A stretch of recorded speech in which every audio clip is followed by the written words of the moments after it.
government and his initiative that the responsibility of government is not to be in business, but instead to create an environment for business to flourish and for the ecosystem to flourish.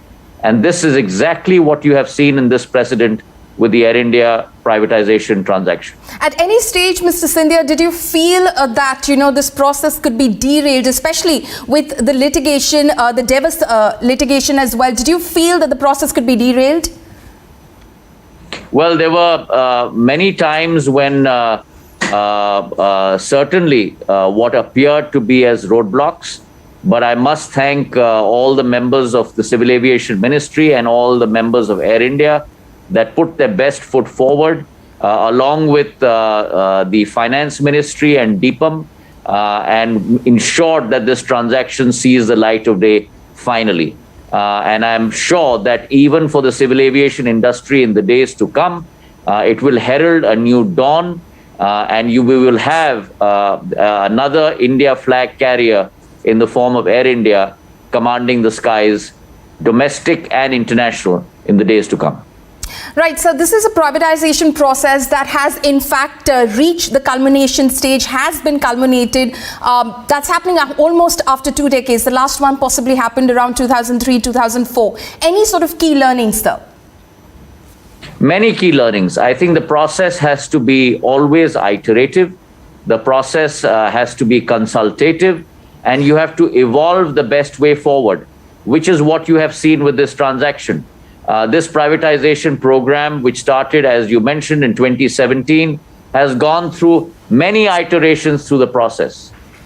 Initially, we were looking at selling 76%, then we looked at a golden share option, then we looked at 100% debt option, and it has evolved through the process. And I think that shows the outlook of Prime Minister's government and Prime Minister's view that we have to ensure that a transaction happens and make sure that it's a consultative process as we go along. And that has been the hallmark of this government. Right. So as Aviation Minister, any words for Tata Sons as they take over? Something, they've been in the business, they are in the business of aviation already, but any sort of words of advice? Anything you'd like to tell them? I wish them all the very best. They have all the required talent as well as strategy elements to make this a success. I'm very, very confident, and more power to their elbow, and may they fly high. Right. So what about the debt component that the government retains, especially in the SPV? Where are we? Where do things stand in terms of clearing that? Also, in terms of monetizing the non-core assets, land, buildings, etc. So roughly, I'm giving you just some rough numbers out there. The total debt roughly is about between 60 to 70,000 crores. That includes the current liabilities. Of that, as you are aware, the Tatas in their bid, 85% of their bid price goes towards debt, and therefore roughly 15,300 crores of that debt overhang is lowered. So we're looking at approximately 47,000 crore debt burden, which has been transferred to the SPV. And with the non-core assets as well as the 2,700 crore that we have received in equity from the transaction bid of 18,000 crores, that will get lowered. And I am very confident that the SPV with its non-core assets will be able to look after its debt burden. Okay. On the Air India front, all the current debts have been cleared by the Government of India. And again, I'd like to thank the Ministry of Finance for their full cooperation towards that effort prior to handing it over, apart from the numbers that I have just mentioned to you. Okay, so what's the next big task on your table right now? Also, in terms of, your vision for the aviation sector, in terms of infrastructure growth, because, for instance, Even though the third wave, for instance, has slowed down traffic, we do see that airlines are struggling for slots, for terminal capacity. What are we thinking about on those lines? Well, we had we had through our policy formulations, we had an extremely robust return to normalcy post Delta. As of October 18th, we were operating at 100% capacity. Capacity caps were done away with.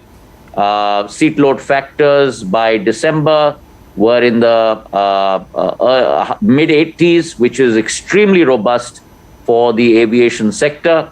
But then Omicron came along. Yeah. And so those numbers have again reduced significantly. But I'm very confident that once Omicron tides over in the next couple of weeks, we will again see a resurgence in air travel.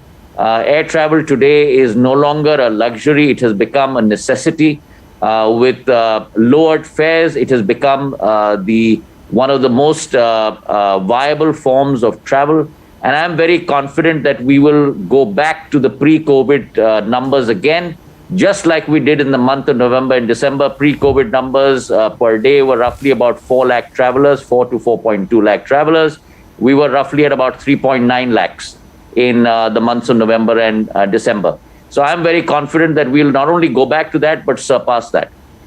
We are also looking at putting in place policy initiatives to make sure that there is capacity augmentation, both in terms of new airport development, private sector plus the government, Airports Authority of India.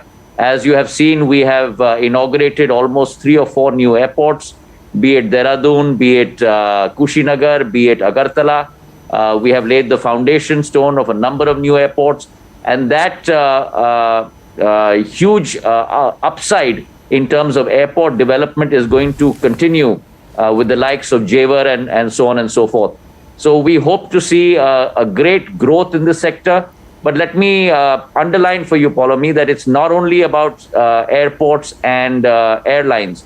It's about the whole ecosystem. Right. And therefore, I'm looking at MROs, I'm looking at cargo, I'm looking at regional airlines, I'm looking at seaplane operations, helicopter operations, because we need to give the whole sector a boost to make sure that this sector goes to where it needs to in terms of improving infrastructure in India.